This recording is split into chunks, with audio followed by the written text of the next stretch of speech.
Pada 17 Agustus 2024, tahun ke-79 kemerdekaan Indonesia,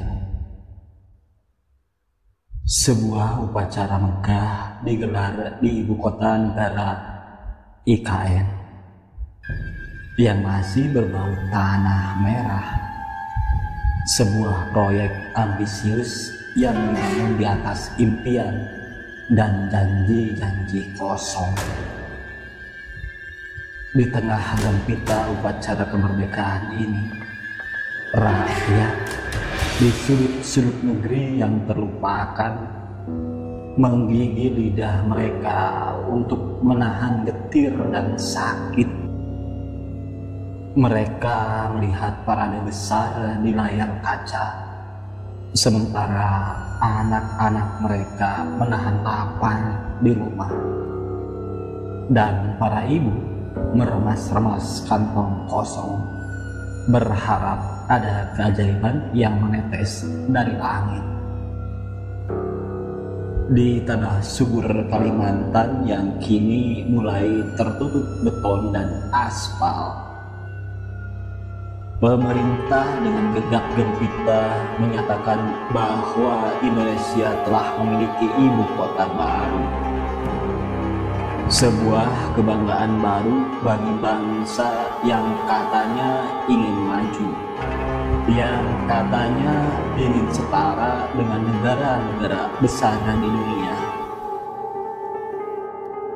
Tetapi di balik segala kemegahan yang dipertontonkan, ada rakyat yang berteriak tak terdengar, tenggelam dalam bunyi dentuman meriam dan sorak-sorai pejabat.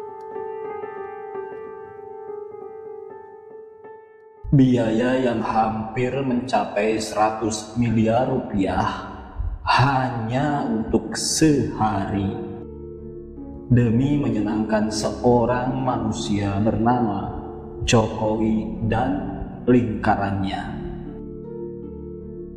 adalah sebuah ironi yang menyayat hati.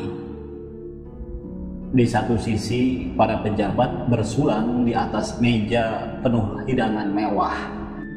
Di sisi lain, rakyat kecil mengais-ngais sisa beras yang mungkin bisa dimasak menjadi bubur tipis untuk mengganjal perut anak-anak mereka yang kelaparan.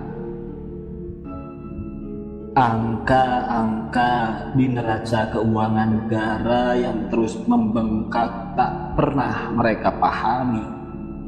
Tetapi yang mereka tahu adalah uang yang seharusnya bisa menjadi obat bagi anak mereka yang demam, kini malah dipakai untuk pesta pora dan kemewahan satu hari itu.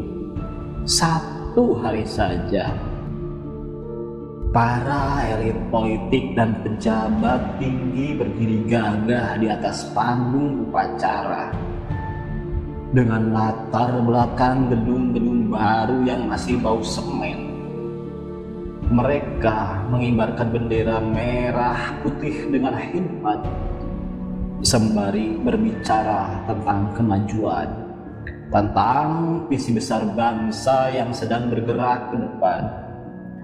Tetapi mereka lupa bahwa di luar sana ribuan sekolah masih beratap bocor, ribuan puskesmas kekurangan obat, dan jutaan perut rakyat masih belum kenyang. Mereka lupa, atau lebih tepatnya mereka memilih untuk tidak peduli. Pembangunan IKN yang sejak awal dipaksakan oleh pemerintah adalah sebuah mimpi buruk yang dihidangkan sebagai mimpi indah. Tanah-tanah rakyat dipaksa dijual dengan harga murah. Lingkungan dirusak tanpa memikirkan dampaknya. dan hutang negara terus menggunung tanpa ada investor yang tertarik untuk ikut serta. Pemerintah berdalih bahwa ini adalah untuk masa depan, untuk generasi yang akan datang. Tetapi mereka lupa bahwa generasi yang akan datang itu tidak akan pernah lahir jika generasi sekarang mati kelaparan. Ketika pemerintah sibuk memoles wajah IKN agar terlihat cantik di mata dunia, rakyat di pedesaan kesulitan mengakses pendidikan, apalagi yang layak. Gedung-gedung sekolah ambruk, guru-guru dibayar rendah, dan kurikulum yang berubah-ubah hanya membuat anak-anak semakin bingung. Mereka yang seharusnya menjadi penerus bangsa terpaksa tumbuh dalam kebodohan karena pemerintah lebih memilih menghabiskan anggaran untuk membangun istana daripada membangun perpustakaan. Kesehatan pun menjadi barang mewah yang tak terjangkau bagi rakyat jelata. Di saat rumah sakit di kota besar dipenuhi dengan fasilitas mewah, di pelosok-pelosok negeri rakyat harus puas dengan puskesmas yang hanya memiliki obat generik. Ketika mereka jatuh sakit, mereka hanya bisa berdoa, berharap Tuhan memberikan mukjizat. Dan di saat pemerintah sibuk menggelar pesta kemerdekaan di IKN, rakyat yang sakit harus antri panjang hanya untuk mendapatkan perawatan yang tak seberapa.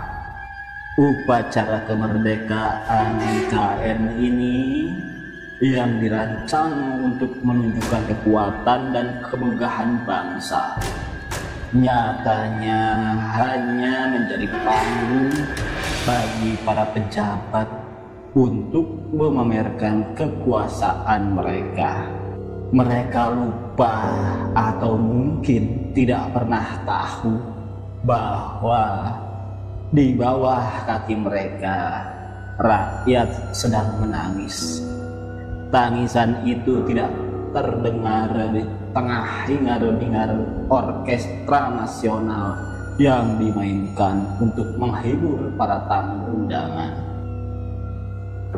Tetapi suara itu ada, mengalir bersama aliran sungai di desa-desa terpencil Kalimantan yang kini terancam hilang karena proyek ambisius ini.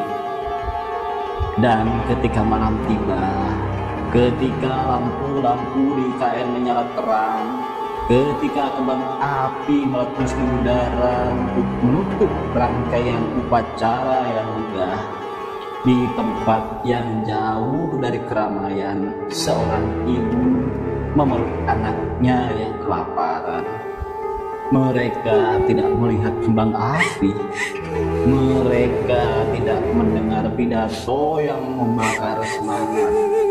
Yang mereka tahu hanyalah bahwa esok hari tidak ada yang bisa mereka makan, tidak ada yang bisa mereka harapkan.